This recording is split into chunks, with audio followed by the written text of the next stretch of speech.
The timing, Jessica, is just extraordinary. We know from the statement from his personal spokesman that Biden learned of the diagnosis on Friday. Well, what was the biggest Biden story on Friday? It was the release of those audio excerpts from his conversations with Robert Hur back in 2023. Ain't nothing changed, nothing new here to see. This ain't nothing but some political maneuvering. America, welcome to the eulogy, eat it up. It's called political buffoonery. Hey there, everybody, and welcome to This Week in DUMBmocracy, where we showcase some of the dumbest newsmakers of the week. By now, you've heard the news from over the weekend of former President Joe Biden's recent diagnosis of an aggressive prostate cancer that is said to have spread into his bones. Obviously, this is bad news for himself and the Biden family, and we hold them in our prayers as they go through this difficult time. Because we know the difference between when to talk about politics, when to criticize people, and when to act like a damn human being. Joe Biden, it's never been personal against him. We've talked about his presidency. We've mocked him during his tenure as president. We've criticized him based upon his politics and his decision-making or lack thereof. So now is not a time to get political in talking about Joe Biden. At least that's my stance when tragedy like this occurs. Fuck cancer. But unfortunately, there are those buffoons out there who think that it's okay to discuss politics in the context of this diagnosis and spout conspiracy theories. Now, before you viewers on the left, and I know you're out there, I know you're lurking, start thinking that this is some MAGA conspiracy that's out there, think again. The people peddling these sort of conspiracies are coming from the left, like this idiot, Mr. Potato Head Brian Stelter, who went on to CNN to talk about the timing of the announcement of Joe Biden's diagnosis in the context of recent news and current events, including the release of audio tapes from Robert Hur's investigation into his classified documents holdings, and in the context of Jake Tapper's book, which Mr. Potato Head here decided to plug in the middle of analyzing the announcement of Joe Biden's cancer diagnosis. This is pretty irredeemable stuff, and we're going to go into all of it. But before we do all that, please subscribe to the channel, hit that notification bell so you don't miss any of the shows. And if you like what you see here in this or any other video on the channel, smash that thumbs up button. Like, comment, share the show with your friends, all that good stuff. Because all that's going to help this channel grow via the YouTube algorithm as we head down the road to 3,000 subscribers. So CNN's resident hall monitor appeared on a show on the network with a colleague and raised questions about Joe Biden's cancer diagnosis before promoting Jake Tapper's book that's just being released concerning the Biden administration's cover-up of Joe Biden's declining mental faculties. A cover-up, by the way, which the media chose not to cover. Media like Jake Tapper, media like Brian Stelter, they just ignored it for years. But now it's all coming to light. Joe Biden's outlived his usefulness. He's no longer the president. The election was lost.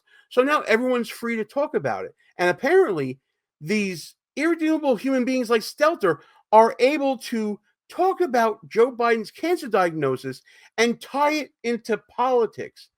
It's just not the time. But let's listen to what this scumbag has to say.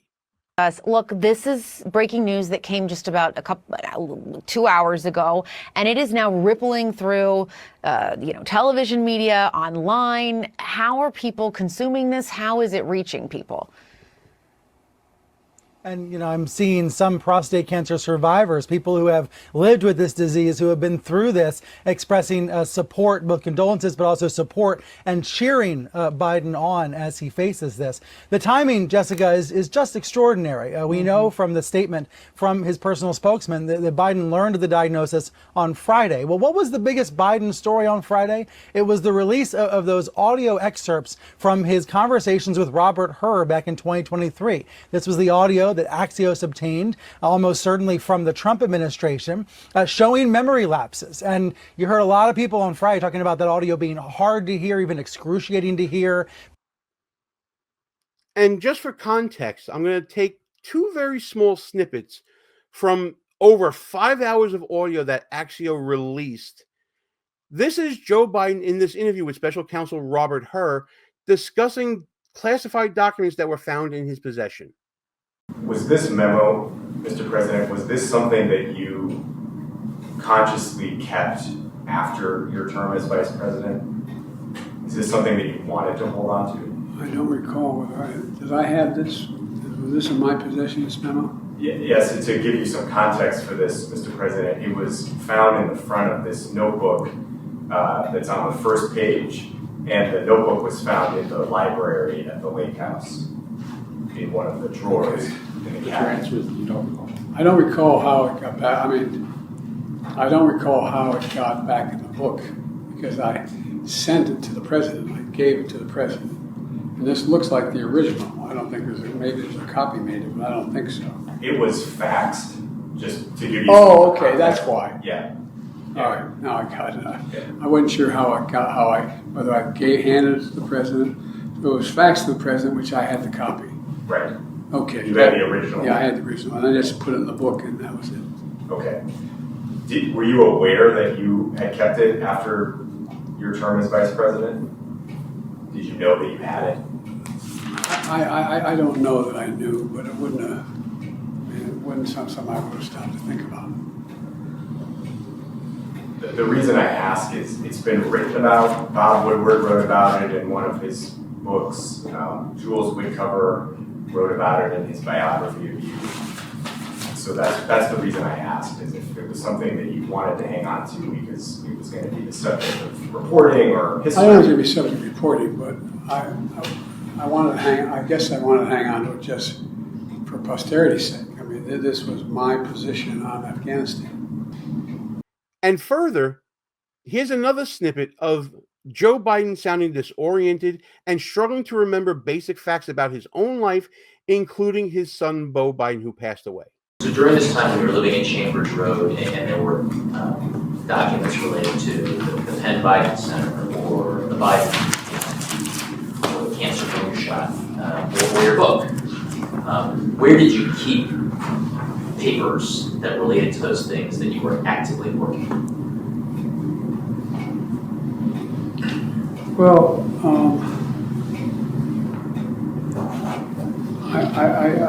I don't know. This is what, 2017, 18, that area? Yes, sir. Remember, in this time frame, my son is either been deployed or is dying.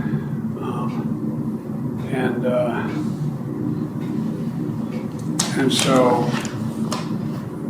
it was,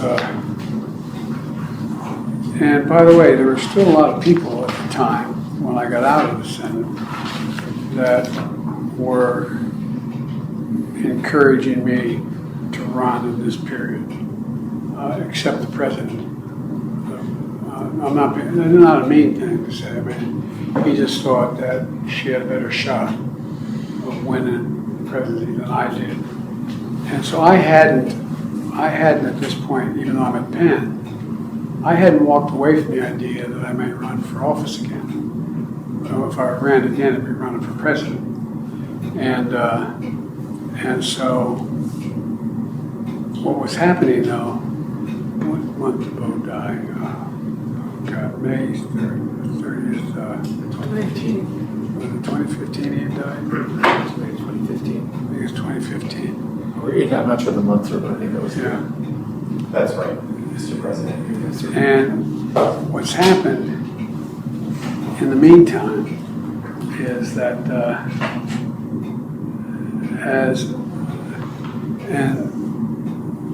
Trump gets elected in November of 2017? 2016.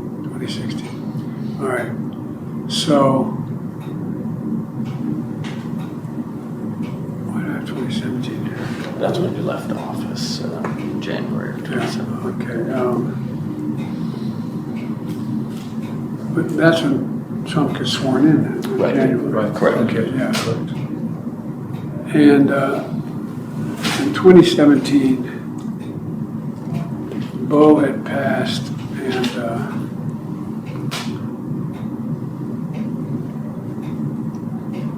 this is personal.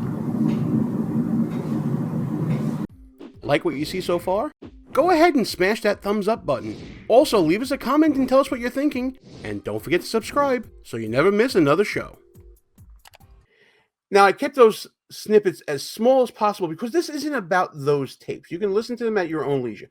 This is about basic human decency. Why is Brian Stelter bringing this news up when less than 2 hours ago, the news had broken about Joe Biden's serious cancer diagnosis? He started off with some platitudes about people wishing him well, other prostate cancer survivors. That's great. I hope a community develops around Joe Biden that he's able to manage this serious health crisis. But Brian, this is not the time to start contextualizing things around politics. If you wanted to briefly mention it, and if you wanted to say that, it was Joe Biden getting this news on top of the release of those tapes, and then just briefly mention it like that, I think no one would have even batted an eyeball. But watch, folks, what Brian Stelter further does here in this segment. Biden showing his age on those audio tapes that had never been heard by the public until now. So on the day that story was breaking, Biden was facing this personal news. At least that's according to the statement from his personal spokesman. So you have that as one element of the timing here. And then you have, as you and Paul just acknowledged, this book coming out, one of the biggest political books in several years. Take out our colleague Jake Tapper for a second. This book, no matter where it was coming from, was going to be a very big blockbuster book. And it just so happens two of the best reporters in Washington, Jake Tapper and Alex Thompson, are the authors of it. It's already a bestseller based on the number of pre-orders. And so this book comes out in 2 days, but some of the excerpts have already come out. Did you really just say that? Brian Stelter just gave a 30-second clip or something like that Jake Tapper can then use to promote his book. He's speaking so glowingly about it. He's bursting at how successful it is, how it's a bestseller. But take Jake out of it. It has all this bombshell information. It wasn't bombshell information for those of us actually observing the Biden White House. But put that aside. We're not here to talk about politics. We're here to talk about this breaking news of this serious cancer diagnosis where you thought you'd be a little more conciliatory. But instead, you're out here hawking things like a grifter. You're out here trying to sell Jake Tapper books here, glowing about it, talking so eloquently about how great these reporters are, giving them all their laurels. Shame. Shame. You're bringing this up in the context of this cancer diagnosis. Are you just looking to rain shit on Joe Biden because the Hur report was just released in audio form and because this book came out and there's other books out there talking about Joe Biden and inside information during the campaign? You're just piling more shit on? I thought I was a critic of Joe Biden. You must really hate the guy. Because he's been useful. But he's outlived it.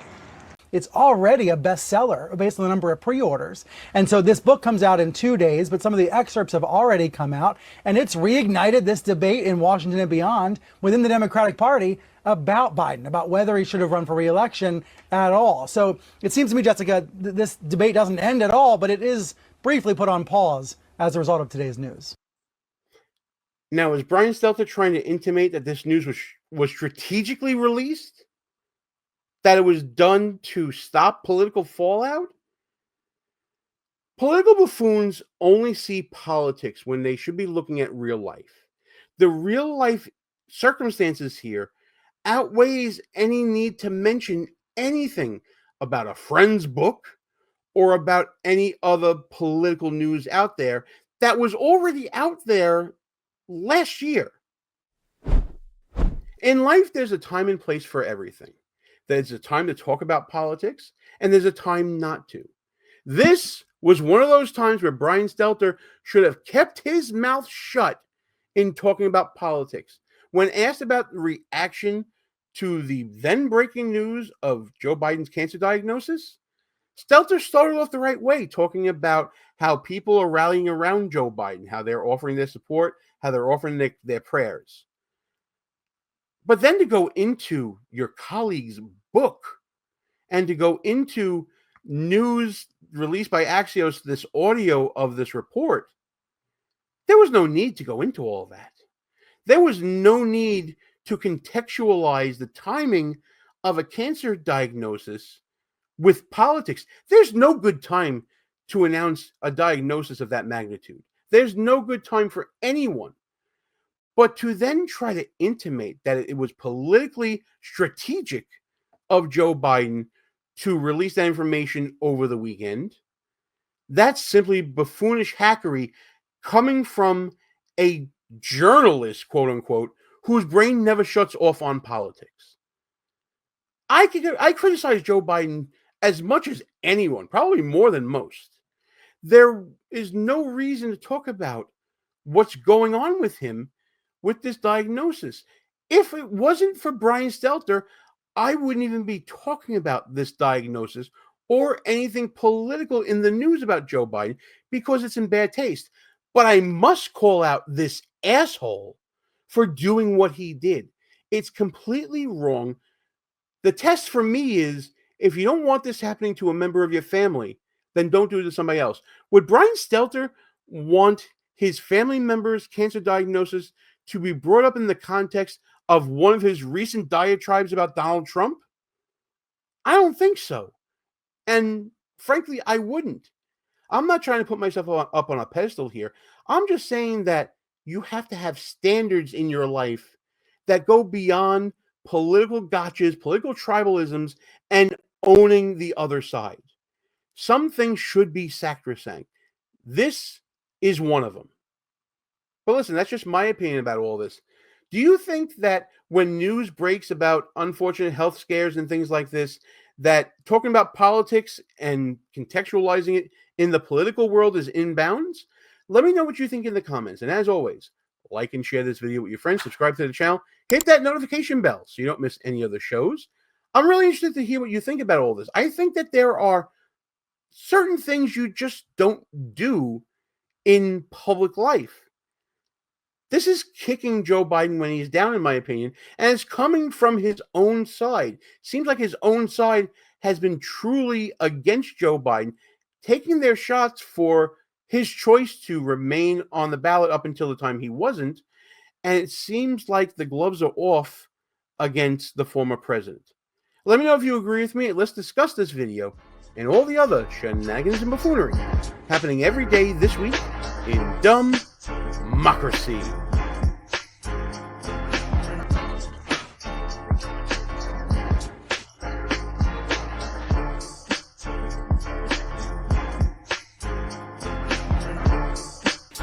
All views and opinions expressed here are not necessarily of the mainstream media and may offend some listeners.